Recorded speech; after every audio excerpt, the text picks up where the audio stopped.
pessoal, tudo bem? Sejam bem-vindos a mais uma videoaula de língua portuguesa para concursos vestibulares e Enem aqui no nosso canal.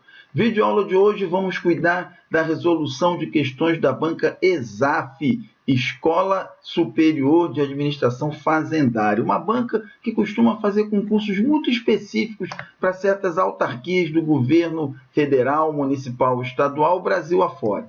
Essa banca tem um grau de dificuldade bastante elevado, se caracterizando por fazer questões que vão muito em cima de aspectos gramaticais da língua portuguesa, ou seja, a ESAF gosta de cobrar o conhecimento da regra gramatical, ok? Mais do que a sua aplicação. Isso faz dela uma prova bastante elaborada, uma prova bastante sutil, o que faz com que o aluno tenha de prestar bastante atenção. O nosso objetivo aqui, portanto, pessoal, é fazer com que você se sinta mais bem preparado para lidar com questões dessa banca e, com isso, conseguir aí a sua aprovação, ok? Então, sem mais delongas, vamos começar resolvendo já a questão de número 1, ok? Que vai justamente falar sobre o uso dos conectivos. Conectivos que são um aspecto muito cobrado nas bancas Brasil afora. Então, como é que a ESAF está cobrando aqui o uso dos conectivos? Ela diz assim no comando da questão: indique o conector que corretamente pode ocupar a posição inicial do período abaixo assinalado pelos colchetes. Então, nós temos aí o colchete e o restante do texto. As principais investidas contra a identidade dos índios e a integridade do Parque Indígena do Xingu surgem na forma de projetos de hidrelétricas e de leis que prevêem mineração nas reservas e demarcação de terras indígenas. Os xinguanos mantêm intensa mobilização política para defender seus direitos e fazer a sociedade atual reconhecer as contribuições que podem oferecer-lhe. Certo? Então, o que nós temos aqui? Qual o conector que encaixaria aqui?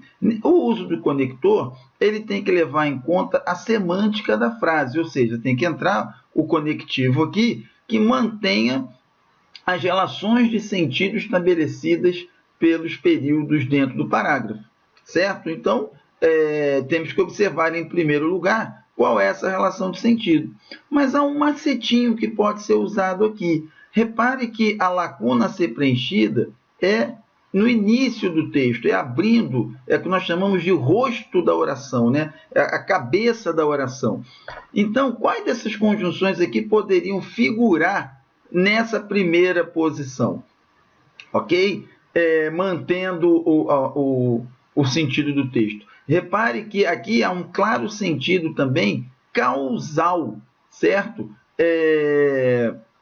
Como se fosse por causa de ou já que. Isso, então, vai apontar para o conectivo como, certo? Que vai ser a resposta da questão número 1.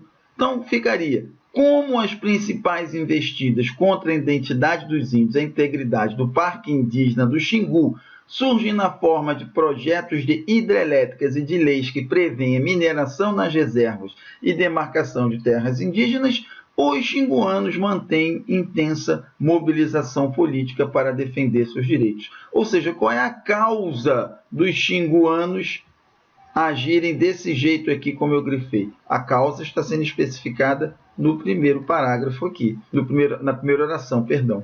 Então, seria a oração, o conectivo como resposta da questão número 1. O conquanto tem o mesmo sentido do embora, um sentido concessivo que não se aplica aqui ao texto.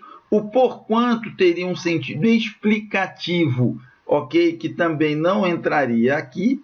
E o por mais que, um sentido de proporção, certo? Ou também pode ser de consequência, tá? Que também não se encaixaria. Tá? Então, resposta da questão 1, letra C. Na questão 2, outra vez aparece o uso dos conectivos. Tá? Conectivos, gente, que envolve o uso das conjunções, das preposições e dos articuladores textuais, é um dos aspectos, como eu já falei, mais cobrados aí pelas bancas afora. ok? Minha sugestão é que vocês estudem esse tópico. No capítulo da gramática que fala sobre as conjunções e preposições, ok? Quando estudarem também as orações subordinadas, tá? O período composto por subordinação, e também na coesão e coerência textuais.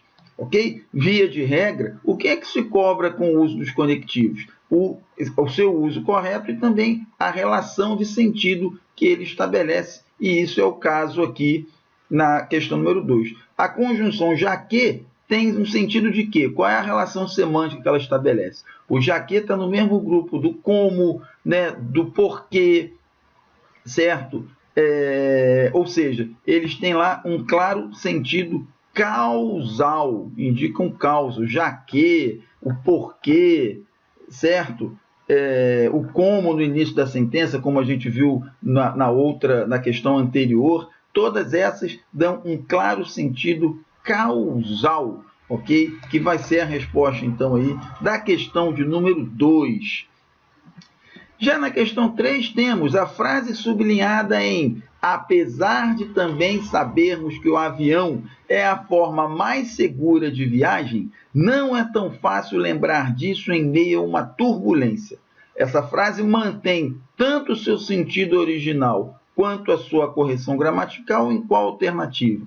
Ok? Esse é um tipo de questão muito comum também envolvendo conectivos, é a famosa questão de reescrita. Aqui, gente, temos que prestar atenção não apenas na correção gramatical, mas também na manutenção do sentido original. E para isso, o truque é olhar para a conjunção que aparece na frase original. Ó. Aparece aqui o apesar de, às vezes aparece o apesar de que. Ora, o apesar de tem um valor concessivo.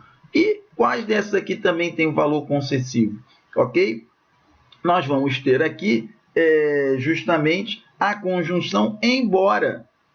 E, portanto, a resposta vai ser a letra A. Ok? O conquanto também dá um valor concessivo, mas, né, se você colocar o conquanto saibamos aqui, você vai ter problemas na parte gramatical. Ok? Então, resposta da questão 3, letra A.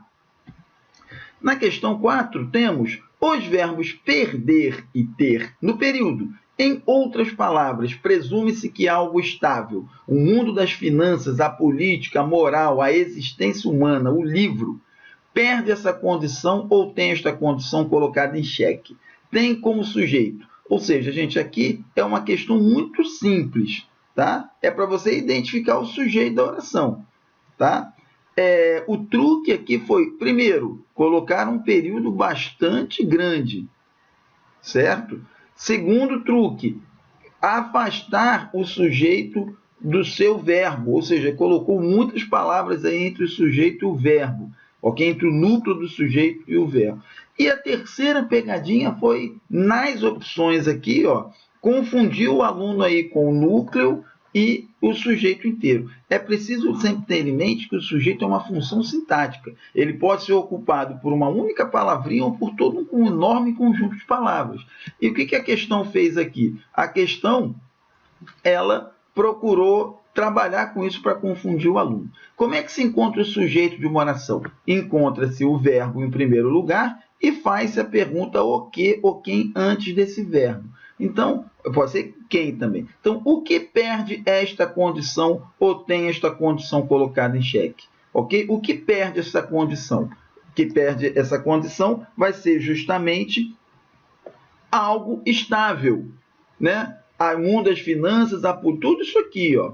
Todo esse trecho aqui, ó, algo estável. O mundo das finanças, a política, a moral, a existência humana, o livro. Tudo isso aqui, certo? É o sujeito do verbo perder, certo? Então, repare que nas opções, o formulador da questão botou algo estável, o que algo estável, ok? Que algo estável aqui de novo, ok? Então, o que acontece? Todos eles aqui remetem ao sujeito da oração. Então, o candidato teria um grande problema em marcar a parte correta, ok? Só que o algo sozinho não é o sujeito. Ok? O algo poderia ser o núcleo do sujeito, certo? Da mesma forma que o algo estável também não é só o sujeito, tá? O sujeito completo, inteiro, vai estar aqui na questão D. Aí você pode perguntar, por que não é o é? Porque esse que aqui, ó, é a conjunção integrante, ele não faz parte do sujeito, ok? Então, isso invalida a questão é da mesma forma, o item é, da mesma forma que invalida o item C. A e B remetem ao núcleo do sujeito, mas não ao sujeito como um todo, tá? A questão, então, está pedindo para se marcar todo o sujeito, e aí teria de ser toda a parte grifada aqui em cima. Ok, gente? Então, um truquezinho bem sem vergonha, vamos colocar assim, certo? Muito clássico também, e vocês têm de estar atentos para isso. Na questão de número 5, vamos ter assinale a opção em que o texto abaixo foi transcrito com erro gramatical ou ortográfico. Em outras palavras, onde é que eu tenho um erro gramatical aqui? Vamos ler, vamos perceber facilmente onde vai estar o erro. A internet facilitou a comunicação entre seres humanos e ajudou as pessoas a encontrar. Nesse a encontrar aqui, tudo correto. Ok? Quem ajuda alguém a alguma coisa. Colocou a preposição adequada aqui, nenhum erro. Né? A encontrar outras com opiniões similares. Isso criou um ambiente que todos se sentem menos hesitantes para falar sobre o que quiserem. Ora, aqui está faltando uma preposição, porque isso criou um ambiente em que todos, ou no qual todos, porque as pessoas estão no ambiente. Então, aqui faltou uma preposição de lugar, uma preposição em. Então, o item B já apresenta um erro. Ele vai ser, então, a resposta da questão número 5. E assim, pessoal, fechamos um bloco aí de 5 questões da Banca Exaf. A gente espera que vocês tenham pego o jeitinho, o estilo da banca aí, ok? E que isso seja útil para você na hora de resolver a sua prova, ok? Claro que você pode ter outras questões dessa banca, você que vai prestar concurso aí organizado pela Banca Exaf. E nesse caso, você pode mandar para a gente que nós formamos um bloco aqui e teremos todo o prazer do mundo em comentar essa questão para vocês.